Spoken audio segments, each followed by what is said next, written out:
Hello everyone, my name is Toby Horrorboy. Welcome back to another animatronic customization video. Now this is a FurReal friend's Biscuit from 2007. He has several touch sensors around his body and he's also voice activated. So if you pat him on the head, he'll respond to it, and if you tell him to sit, he'll sit if he feels like listening. As soon as I saw this animatronic, I knew he'd be perfect to make into Fetch from Five Nights at Freddy's. The first thing I do when customizing an animatronic is skin them, and I have a video of me doing that on my channel. I think he looks awesome without his fur. He looks like futuristic and alien, and it is a huge improvement. It's what's on the inside that counts. Now that his fur is off, we can start working on his eyes. So we sand his eyes with a Dremel to rough them up a bit and remove any paint with some acetone. Also, we cut off those eye tabs because they're just gonna be in the way. Then we prime the area for painting with some Mod Podge. I did a few coats of orange paint as the base color before painting his black pupils and adding in some yellow and red to the orange to give them some dimension. I initially wanted his eyes to light up, but there just wasn't enough space behind them to put any kind of light. Thankfully, a handful of TikTok comments and my boyfriend suggested glow-in-the-dark paint,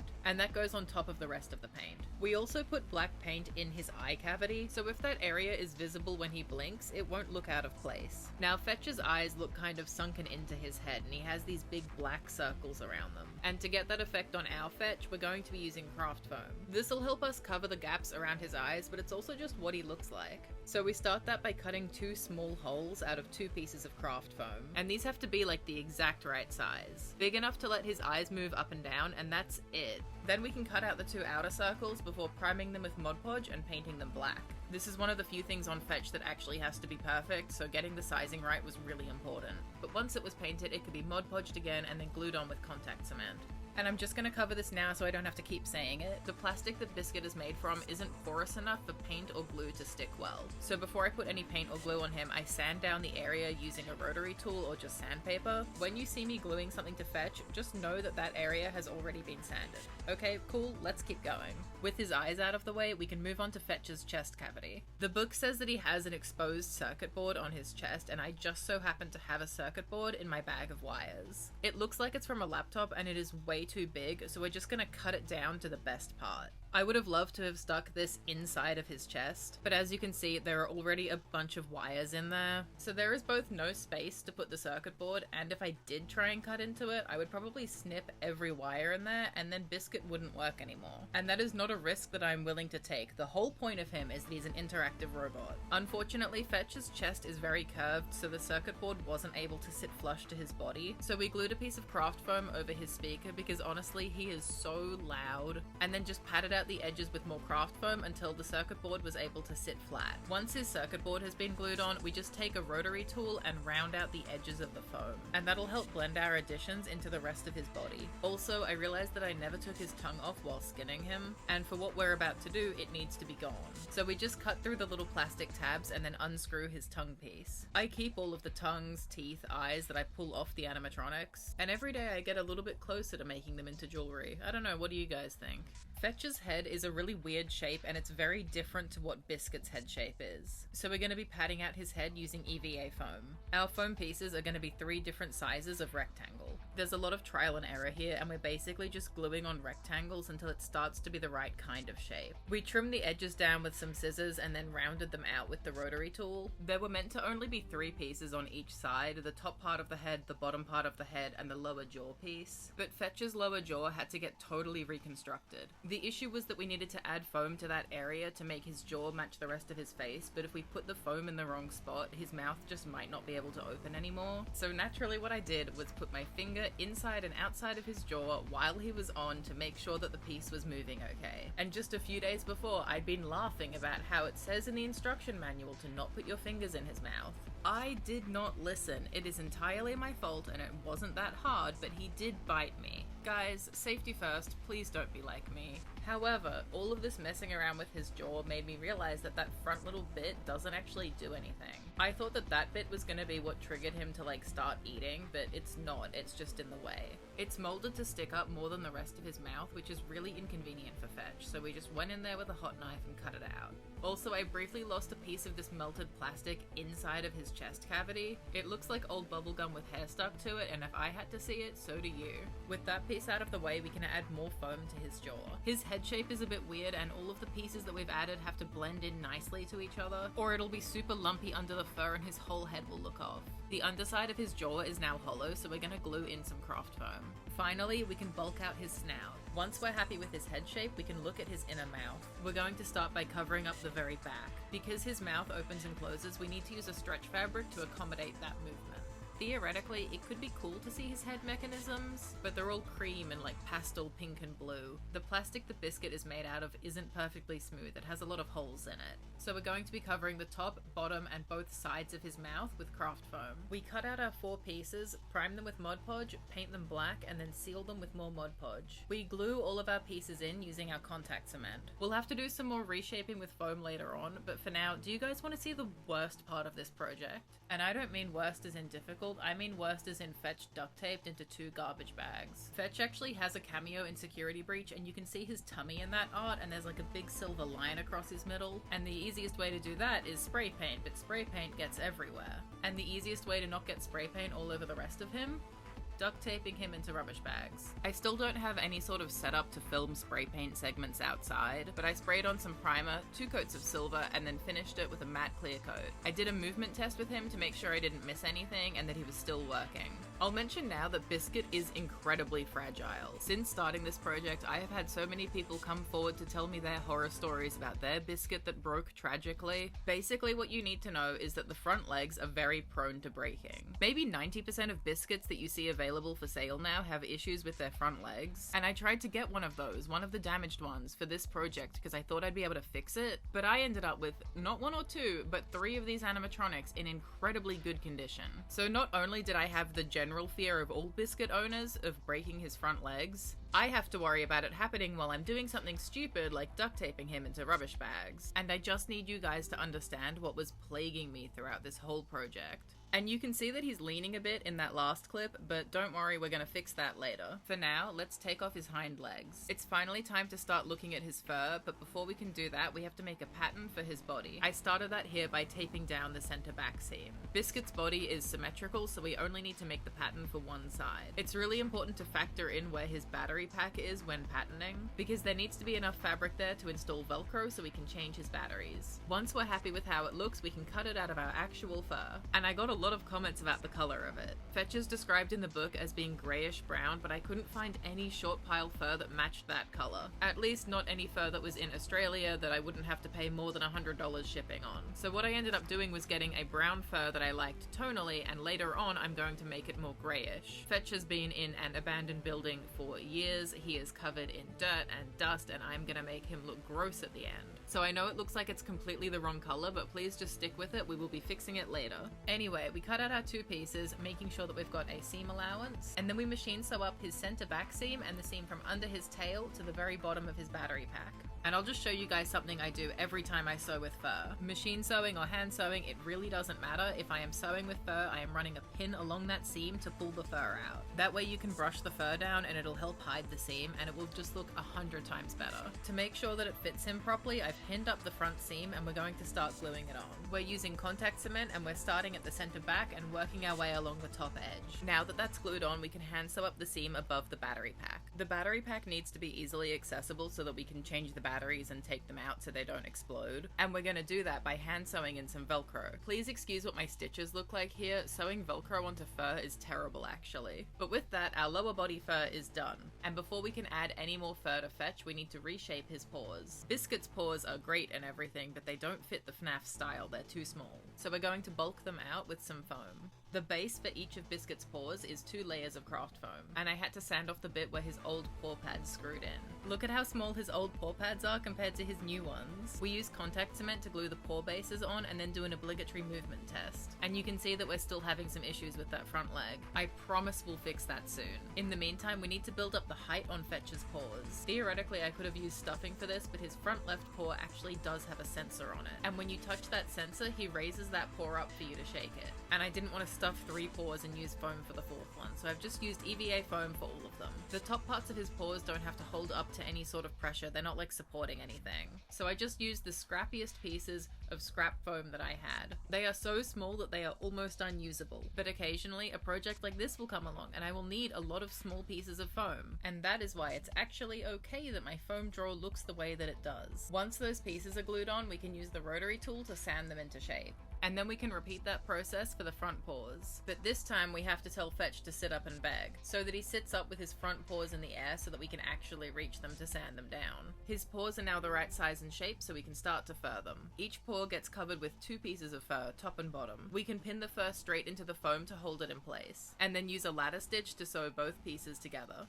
Sewing fur to Fetch's hind legs is going to be a little bit trickier though. His front legs are permanently attached, but his hind legs do unscrew so they can come off. And it's much easier to sew the fur onto the leg while it's not attached to his body, but the screws are in the center of his leg. So what we needed to do here was to partially sew the fur onto the leg using a ladder stitch, and then on the side where the leg attaches to the body, cut 2 holes for the screws to go through, pull away the fur on the outside of the leg and screw those screws in, and then continue sewing up the rest of the leg now that it's actually attached. Now that his hind legs are covered in fur, we can move on to his front legs. We do his paws the same way, and then we have to pattern out the leg piece. As you can see, I initially made this pattern piece a bit too short. It's okay when he's sitting, but as soon as he goes to lay down, it's like he's wearing a jumper that's several sizes too small for him. This is easily fixed by adding a little bit of length to the leg pattern.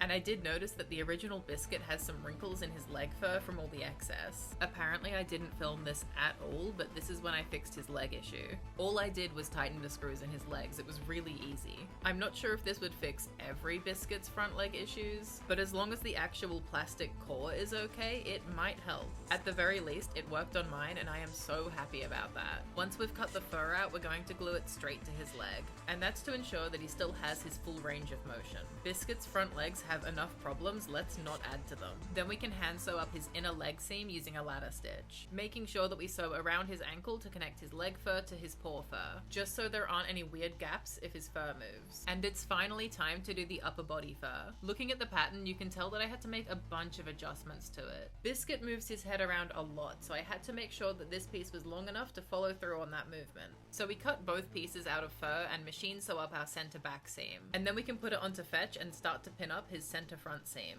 As you can see, this is where his circuit board is, and that is meant to be partially exposed. There are a couple of different ways to have the circuit board showing through, but I decided to just cut the fur while it was pinned to him. And that way we can make it so that it's just the circuit board that's visible and not any of the foam or plastic. Once we're happy with how that looks, we can go and hand sew up our front seam, and then we can use contact cement to glue down his upper body fur. Let's jump over to work on his tail.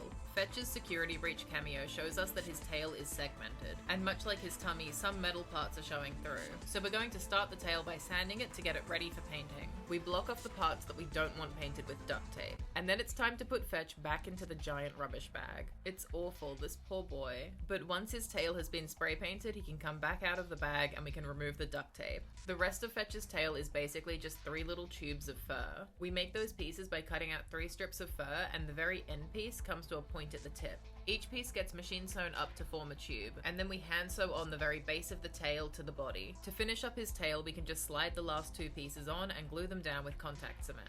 And for better or for worse, we now have to do Fetch's head. The head and face are probably always the hardest part of any animatronic project. Please enjoy this time lapse of me working on the pattern for this. The head is usually a more complicated shape, and in this instance we need to think about where his eyes, mouth, and ears are gonna go. I decided to break this into 2 pieces, top and bottom. And once we're happy with how our pattern looks, we can cut the 2 top pieces out of fur. We've included a dart on either side of Fetch's head to make the fur covering fit him nicely. Now we can machine sew up the 2 darts and the seam that runs along the top of his head. We cut little slits in his fur for his ears to poke through, and then comes the tricky part. No matter how many times I do it, this doesn't get any easier or less stressful. We have to cut out his eye holes. The positioning for both of them has to be perfect or they won't line up. They have to be exactly the same size or he'll look silly. And if I make a mistake, I have to re-cut out the top of his head and try again. I know it doesn't seem that bad to you guys, but for me, there is so much pressure for no reason. Anyway, we cut those both out to the best of our ability. And generally speaking, I don't really like using hot glue because it's not actually a very good adhesive. But for the eye holes, I always make an exception. So around the eyes, we can just hot glue down the edges of the fur. And then we're going to use contact cement, my beloved, to glue the fur down around his jaw. Next up, we're going to pattern the bottom half of Fetch's head. This is significantly easier because his lower jaw is practically flat and there are no eyes or anything to worry about. So once we're happy with how our pattern looks, we can just cut it out of fur. The next thing we have to do is hand sew this piece to his neck fur. And we're using a back stitch because it is much stronger than a regular running stitch. We can then use contact cement to glue the fur to his lower jaw. And then we can do a ladder stitch to sew the top and bottom halves of his head together. Due to the shape of the head, all of that gluing was a little bit messy. So there are some bits where you can see a tiny bit of glue, and there are some bits where there's unpainted raw foam visible. And we don't want that, so we're going to go in with some black acrylic paint just to touch up those areas. And while we've got our paint out, we can paint a few little details onto his face. The first thing to do here is to extend the black circles around his eyes. The cut edge of the fur is white, and that makes it stand out really badly. On top of that, it'll look much more natural if we just go and blend out those edges into the rest of his fur. And using the book's cover for reference, we're going to paint on his little whisker dots as well. He's looking pretty cute, but I promise he'll look better once he's got ears and teeth. I really want to get his ears done, but it'll be much easier to do his paw pads now rather than later. So his paw pads are made from 1mm thick craft foam. We seal the foam with a few layers of Mod Podge and then paint it this really lovely dusty pink color. This color was mixed up by my awesome housemate Joey, who is just fantastic at mixing paint. Anytime I can't get the paint to be the exact color that I need, I run straight to them and they fix it in like 30 seconds flat. It is incredible. They mixed up this color for me to complement the pink fur that we're going to be using for the inside of Fetch's ears. And I'll show you guys that soon. Now that they've been painted and sealed, we can use contact cement to glue them to the underside of Fetch's paws. This is a detail that you're not really going to notice unless you're looking for it, but his beans are so cute that it would be a shame to not include them. But let's move on to the ears. As you can see, his ears do move around a fair bit, so we're going to be making our own ears and then attaching them to those little white tabs. And now I interrupt your crafting video with the Malcav intermission. She was hanging out in the room with me and wanted to know what we're all up to. She does like to investigate whatever it is that I'm currently working on. Malcav is perfect, but we do have to get back to Fetch. Each ear is 2 pieces and we cut those out of our craft foam. And then we use contact cement to glue down our wire to connect them. I'll come back to this fur in a minute, but I do want to just say something about it first. This is the pink fur for the inside of Fetch's ears, and it was the only pink fur that I had on hand. As you can see, it's a very small piece and it's obviously meant to attach to some kind of coat or jacket, but it's very long fur and I needed really short fur for this project. And because this piece is so small, what I ended up doing was just cutting the fur down. And it was as I was cutting the fur down that I realized that it was really, really nice. I got this piece of fur from Hard Rubbish several years ago, and at the time I was like, this is great, it's just a tiny piece of fur and I'm sure I'll use it one day. So I did not even stop to consider that it might have been real fur. And after opening up the back of it and feeling how nice it was and even doing a burn test, I confirmed that it is in fact a natural fiber. I don't think I know anyone in particular that would have wanted this, but if I had known that it was real fur before cutting into it, I would have donated it or given it to someone or something. So I just wanted to apologize for that, and I didn't want to like try and hide it or anything, so I'm just saying it now. But had I known that it was real fur, I would not have used it for this project. I would have found something else. On the plus side, Fetch did use almost all of this fur, and the rest will be used for some kind of future project, I'm sure. And I did pull this fur literally out of the rubbish, so that is about as sustainable as you can get. It presumably would have otherwise ended up in landfill, and I wanted to let you guys know because I didn't want to hide that. So some of the fur on Fetch is real because that is what I found in the rubbish a few years back. But I hope that none of you are too upset with me for that. I genuinely did not realize. And with that being said, we can continue to make his ears. We cut out our pattern but a few centimeters bigger on each side out of the brown fur. I didn't put any glue on the backs of the ears, but we used contact cement to secure the fur to the front. Once the top piece has fur on it, we can glue our second piece of foam on, and then repeat that process to glue the brown fur onto that. Now we can do the pink inner ears. The pink fur we have is already the perfect width. All we have to do is cut the length, and we make that a few centimeters longer than it needs to be. The original raw edges on this fur look fine, but the cuts that I'm making don't look great. So we're going to glue that piece underneath to basically hem it. And as we always do, we can glue the whole piece on with contact cement.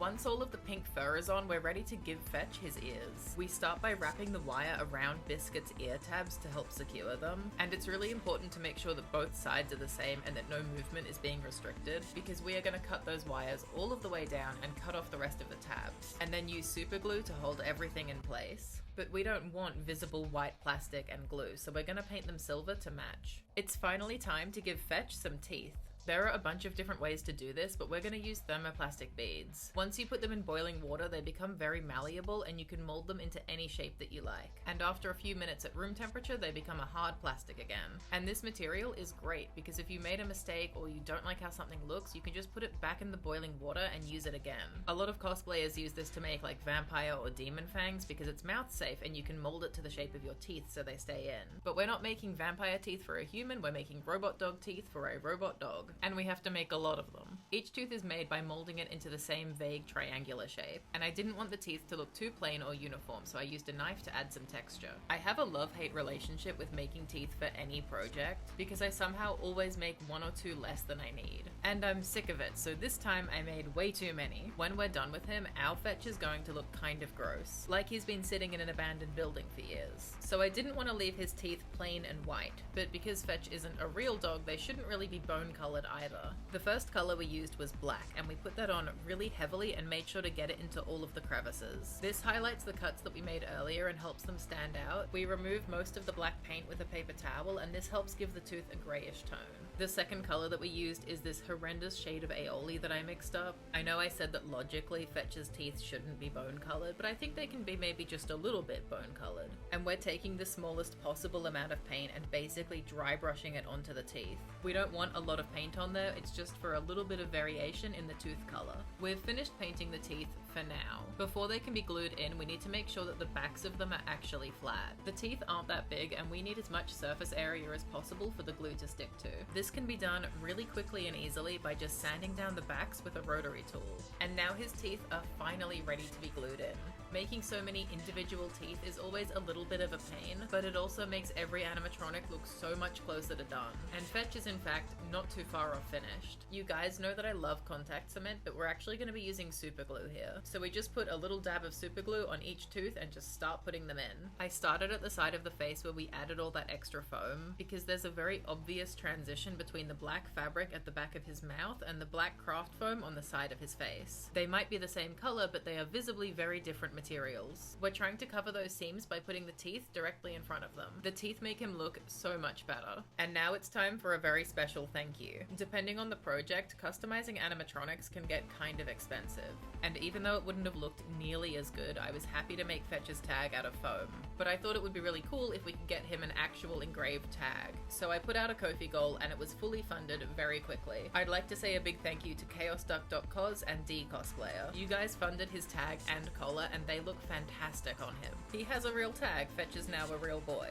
And as always, anyone who donates gets their name written on the battery pack. Thank you guys so much, Fetch and I both really appreciate it. I also promised that I would film the tag being engraved. And I don't regret it at all, but this was so embarrassing. The employee was really lovely and helpful, but she was standing nearby in case I needed help with the machine. And we were talking about dogs and stuff, and I didn't have the heart to tell her that this wasn't for a real dog. And I came off super awkwardly because I was like, I'm sorry, I need to film this, but I didn't want to be like, it's for my robot dog that I have at home. So if you're somehow watching this, I am so sorry for that whole interaction. And look at how nice this looks on him. Thank you guys again. And now Fetch is all in one piece. So it's time for some finishing touches, and I promise that they make a huge difference. Fetch looks way too nice. So I'm just going around with a knife and cutting some holes into his fur. I wanted this wear and tear on his fur to look really natural, so for a lot of it, I scraped the knife repeatedly over the one spot. Sometimes that would make the fabric backing of the fur visible, and sometimes it would just tear a hole. But in this instance, both of those are good. There's now a lot of visible foam and plastic,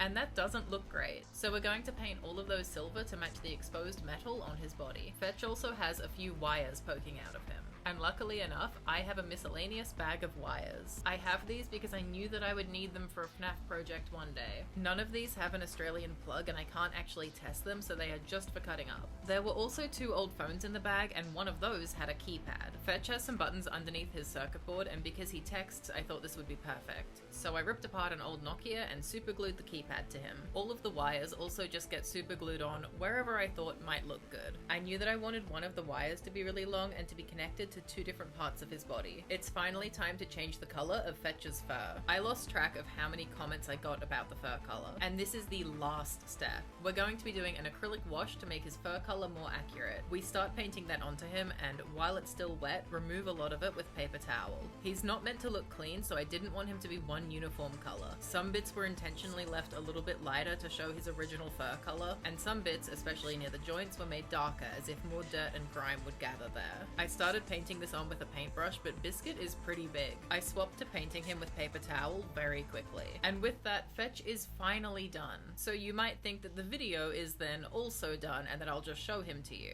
Not this time. It didn't feel right to leave Fetch without any accessories. So if you'll give me just a few more minutes of your time, we're going to make the magic finger of luck. And then I'll show you what he looks like. This is a finger that Fetch ripped off someone, so if you don't want to look at that, that is totally fine. Please skip to the time shown on the video and you will not have to see that. Okay, awesome, let's go. I scrunched up aluminium foil to make the basic shape of the finger, and then sculpted foam clay on top of that. I tried to make it look like there was a bit of bone poking out. A few months ago, I got most of a packet of fake nails off Hard Rubbish, and I made an imprint of where the nail is gonna go on the finger before it dried, and that'll mean that the nail sits flush exactly where it's meant to. And then I sculpted on the joint details. Once I was happy with how it looked, I let it air dry, and now that it's dry, it's foam, which means that we can sand it with the rotary tool, and then heat seal it with the heat gun.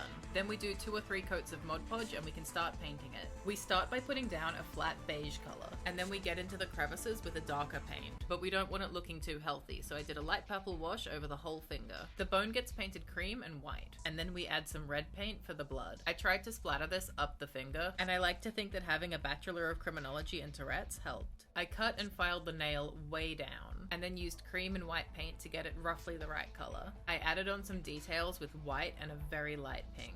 I put some more blood around the fingernail like he'd put up a fight, but I forgot that Fetch doesn't actually have blood, so I guess it's just mystery blood. Now we can glue the nail on with contact cement and look at the ring. I sanded the ring down so that the paint will stick to it, and then spray painted the whole thing gold. This was the $1-iest ring with a stone that I could find. The stone is meant to be an onyx, so we can paint that black, and then do a clear gloss spray coat over the whole ring. I also did a matte clear spray over the finger itself. To give it a slightly different appearance, I painted Mod Podge over the blood. The very last step is to super glue the ring to the finger. And now Fetch and the magic finger of luck are done. Thank you so much for watching, and I'll see you guys soon. Here's Fetch. Sit.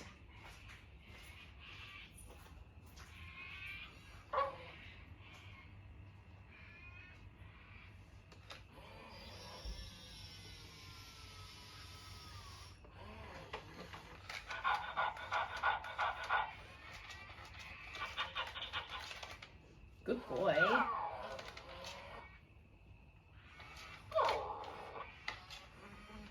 Sit up and beg.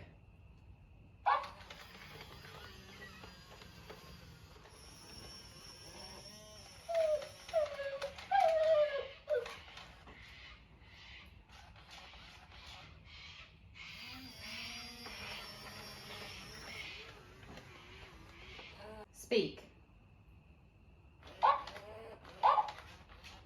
Good boy. Sit.